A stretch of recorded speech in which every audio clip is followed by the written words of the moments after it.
Bonjour à tous, alors je vous explique. Ce matin je me suis rendue tranquillement à la déchetterie et j'ai trouvé un ordi qui était en très bel état. Donc je dis très bel état, c'est-à-dire qu'il y avait absolument tout dedans et que je me suis dit peut-être qu'il y a des trucs qui fonctionnent encore. Donc ce qu'on va faire aujourd'hui c'est que j'ai tout démonté et tout dépoussiéré au préalable et on va tout de suite s'occuper de ce truc. Je vais d'abord vous présenter un petit peu ce qu'il y a dedans. On a une carte Wi-Fi qui se branche en PCI, donc ça c'est un petit peu dommage. Elle va jusqu'à du 108 Mbps. Donc si vous avez une connexion pas ouf, c'est vraiment suffisant. On a également une petite carte graphique Asus, je sais pas quel GPU il y a dedans, donc on va aussi l'ordinateur fonctionne, on va peut-être pouvoir voir ce que c'est. Donc c'est du PCI Express x16. On a également la petite antenne qui vient avec la carte Wi-Fi. Au niveau des disques durs, il n'y en avait qu'un seul, c'est un disque dur de la marque Maxtor, donc c'est vraiment une marque vraiment claquée qui fait des disques durs comme ça. C'est un disque dur de 320 Go, c'est assez suffisant on va dire pour faire des trucs classiques. En tout cas, s'il fonctionne, c'est vraiment assez intéressant. 7200 tours minute, j'imagine. Ouais, c'est ça, 7200 tours minute. Au niveau du processeur, alors là, c'est vraiment ultra claqué. On est sur un Core de Duo à 1,86 GHz. Vous ferez pas du gaming de compétition avec ça. Au niveau du ventirad, c'est un ventirad stock Intel, il y a absolument rien à dire dessus. Il était vraiment blindé de poussière. L'ordinateur en général était blindé de poussière. Vu que j'ai pas de machine à air comprimé, j'ai dû faire ça à l'aspirateur et ça marche beaucoup moins bien. Au niveau de la carte mère, c'est également une carte mère Asus. Je vais pas prononcer ça comme ça. Au niveau de la carte mère, c'est une carte mère Asus. Je sais pas comment elle s'appelle, mais bon, c'est un truc pas incroyable avec le socket bien sûr des Core de Duo. C'est le LGA 775. C'est le même socket que un Q6600 que j'ai sur une autre carte mère, donc je pourrais inverser les deux. Au niveau de l'alimentation, on est sur une alimentation no name comme d'habitude. On a l'habitude de voir ça dans les PC tout montés. Il y avait absolument aucun management dans le PC, je tiens à préciser. C'est très rudimentaire. Dessus, on a deux câbles d'alimentation SATA, deux ports Molex, donc ça c'est vraiment extrêmement peu pour une alimentation. Deux ports Molex, qu'est-ce que tu fais avec deux ports Molex? On a l'alimentation du processeur 4 pins bien entendu et l'alimentation carte mère RAM 24 pins très classique. L'alimentation sort du 450 watts. Pareil, j'ai bien aspiré dedans mais c'est encore blindé de poussière, donc bah voilà, on fait ce qu'on peut. Donc, normalement j'ai tout présenté. On est sur deux barrettes de X Giga, c'est pas écrit dessus. Pour l'instant j'ai absolument rien testé, tout est déjà assemblé sur la carte mère, j'ai rien touché. On va commencer par mettre le... Ah merde, la pâte thermique. Donc j'ai pas de pâte thermique avec moi en ce moment. Du coup ce que je vais faire c'est que je vais mettre de la mayonnaise, ça marche assez bien apparemment. Donc je vais tester. Surtout mettez pas de la mayonnaise dans votre PC à long terme, ça risque d'être dégueulasse. Là j'ai trouvé un petit pot de mayonnaise Amora. D'ailleurs Amora, n'hésitez pas si vous voulez faire une OP avec moi. Je vérifie que c'est pas une espèce de mayonnaise un peu de bonne qualité parce que faut éviter. Je vais essayer de prendre le moins de grains possible. Là ça m'a l'air pas trop mal. Ah ça pue, c'est dégueulasse. Je vais faire ça devant vous. On applique délicatement la mayonnaise.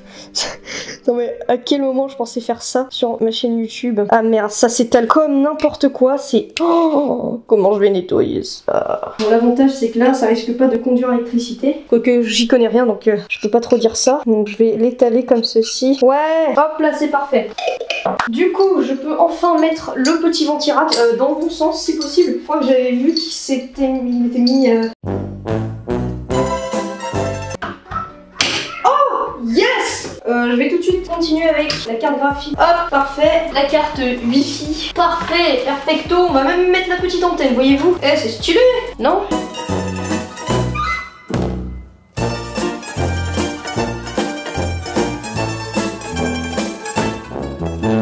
Conclusion, ça ne marche pas. J'imagine que c'est un problème de l'alimentation. Donc je vais essayer de tester un maximum tous les composants séparément et je vous tiens au courant tout de suite.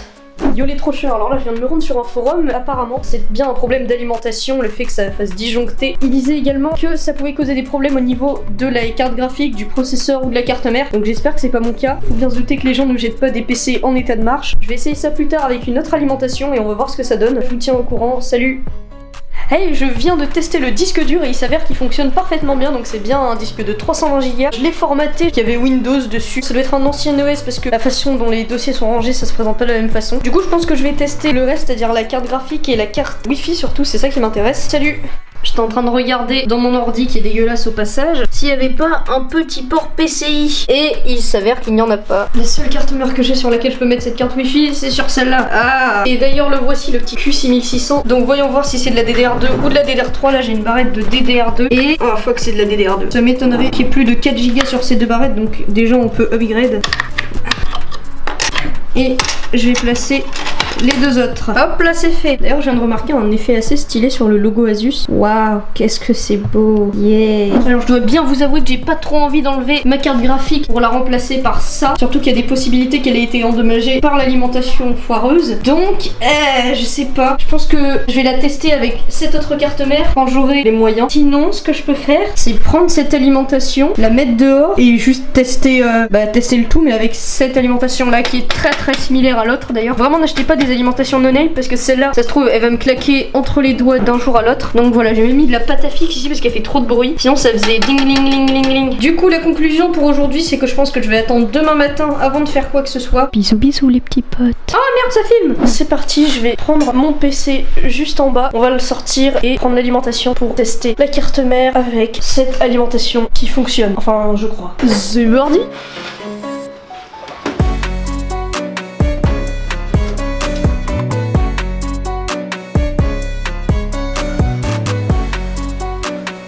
Ça va? Le management il est affreux.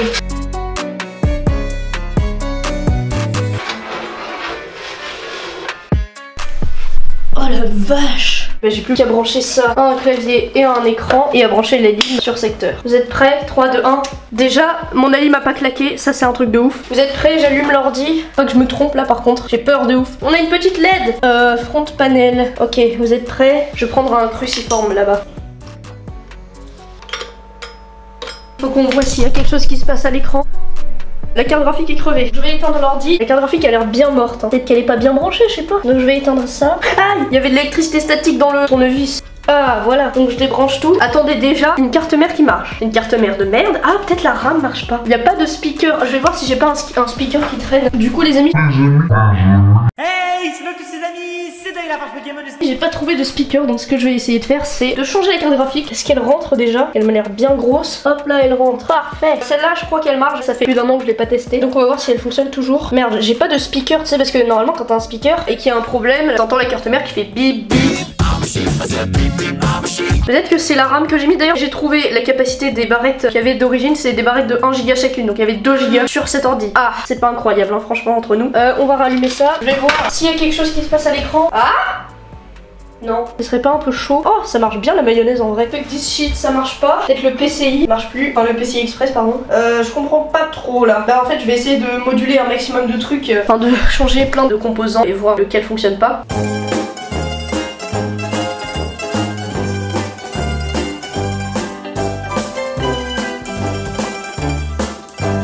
Voici ma petite installation actuelle. Et en fait j'ai tout changé sauf la carte graphique. Donc la carte graphique fonctionne, il n'y a aucun souci, regardez-moi ça. Waouh, c'est un joli petit BIOS. Je vais essayer d'utiliser la RAM que j'ai récupérée, même si c'est que 2 Go, je comptais pas la garder. Mon Q6600 fonctionne. Maintenant sur cette carte mère, il ne me reste plus qu'à savoir si c'est bien la carte mère ou le processeur qui ne fonctionne pas. Et quelle bonne surprise, je viens de me rendre compte que les Q6600 sont overclockables. J'ai pu augmenter un peu le voltage. Je suis actuellement en train d'installer Windows 10 sur le petit disque qui était dans l'ordi. Je viens d'installer Windows 10. J'ai mis Minecraft. Et regardez ce qui vient de m'arriver. J'attends que ça se débug et je vous donne mon avis sur ce que j'ai trouvé. Regardez, c'est une petite AMD Radeon R7 240. Là, c'est pas précisé, mais j'avais vu. C'est une petite carte graphique pour de la bureautique surtout. Je pense que vous pouvez faire tourner quelques petits jeux. Minecraft qui a l'air pas mal. C'est quasiment injouable, hein, je tiens à préciser. Si vous essayez avec des jeux genre Fortnite ou ce genre de choses. J'avais essayé avec la GeForce 210 qui a des performances très équivalentes à la Radeon R7 et ça fonctionnait extrêmement mal. C'était un espèce d'amas de pixels avec 18 FPS constant. Là, je vais vous montrer un petit peu ce qu'on obtient avec Minecraft. Vous voyez,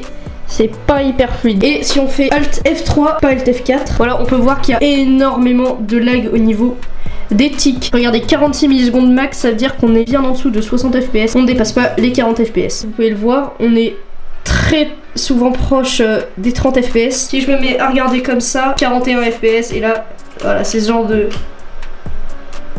Donc c'est vraiment pas extraordinaire, sachant que les graphismes sont au minimum. Si je vais assez vite dans les airs comme ça, voilà, 26 FPS.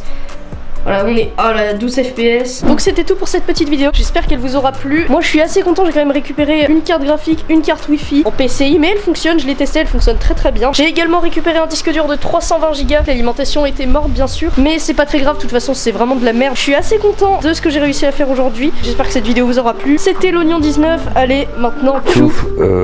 On met le générique.